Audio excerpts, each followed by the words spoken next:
A Primavera Árabe promoveu rebeliões populares na Tunísia, no Marrocos, no Egito e no Iêmen. Foi neste contexto que os Estados Unidos e a OTAN se aproveitaram para derrubar Gaddafi na Líbia e Assad na Síria. Como explica as vitórias eleitorais do fundamentalismo islâmico com a Irmandade Muçulmana e os Salafitas? E como interpreta a derrota dos progressistas que foram os protagonistas das rebeliões? Essa primavera árabe ou revolução árabe acaba com essas expressões apresentando um quadro por demais de genérico e que acaba falsificando a análise. Isso para dizer que são fenômenos muito diferentes que ocorrem concomitantemente. Dizendo rapidamente, a Tunísia é aquele país mais próximo da Europa, não só geograficamente, mas o fato de ter sido colônia francesa próxima desenvolveu instituições que são características da Europa, como o sindicato-partido, algo que tem uma presença muito mais débil em outros países. No caso do Egito, o exército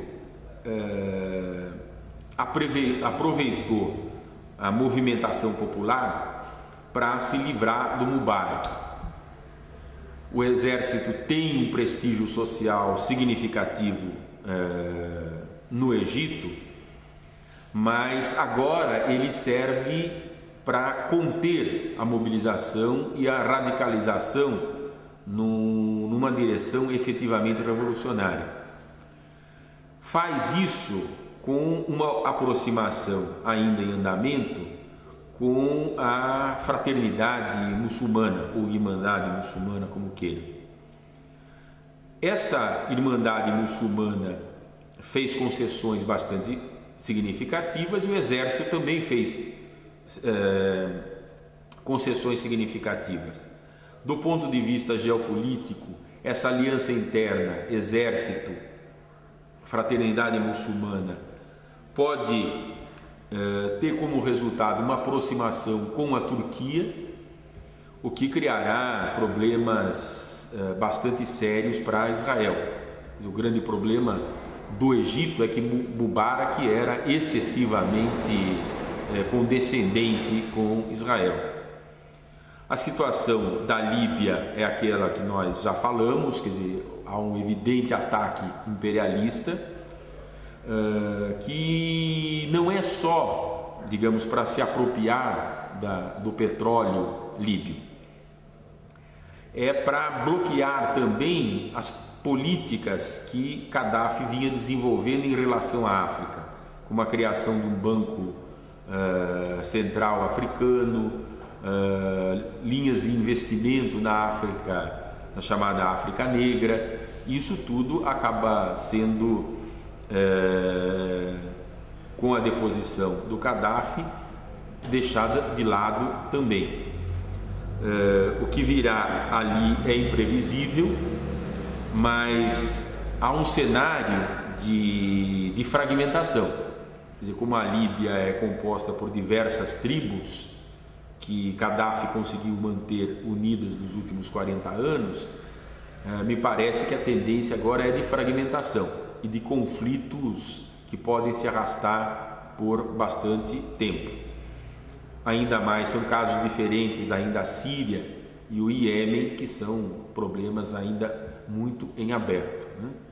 E que demandariam um tempo a mais aqui de exposição. Mas se percebe, por exemplo, que os Estados Unidos estão exigindo a saída do presidente do Iêmen, mas o que se desdobra daí ainda é uma incógnita, como é uma incógnita o que deve acontecer na Síria. Vários dirigentes do antigo Partido Comunista Italiano se tornaram porta-vozes das guerras humanitárias da OTAN, ou paladinos dos ditames do Banco Central Europeu.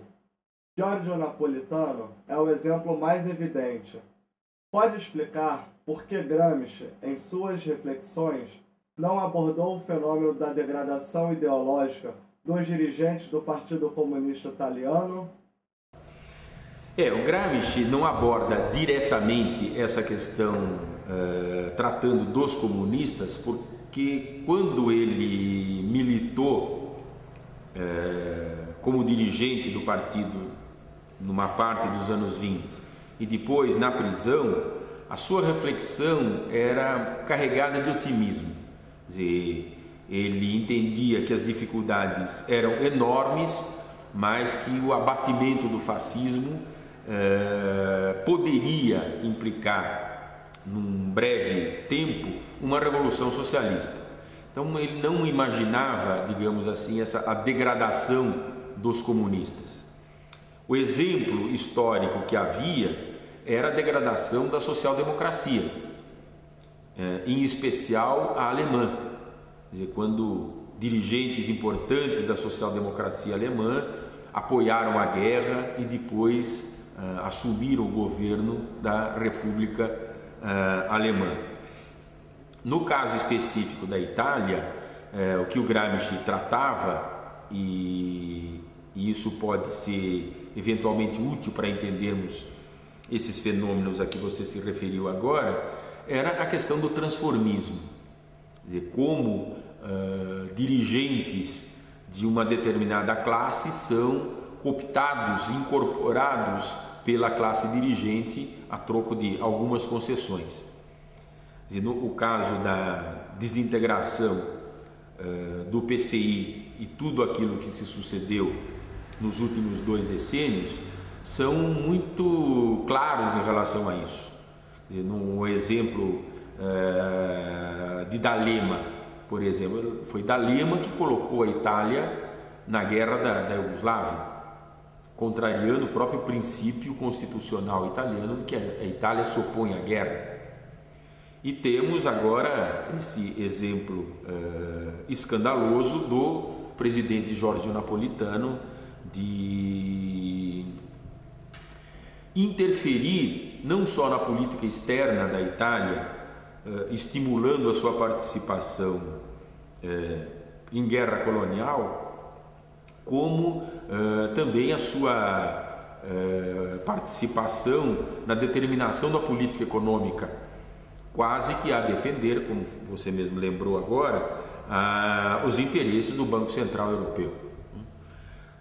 Mas é um fenômeno que acontece com grande frequência. O Brasil não é imune a esse tipo de fenômeno.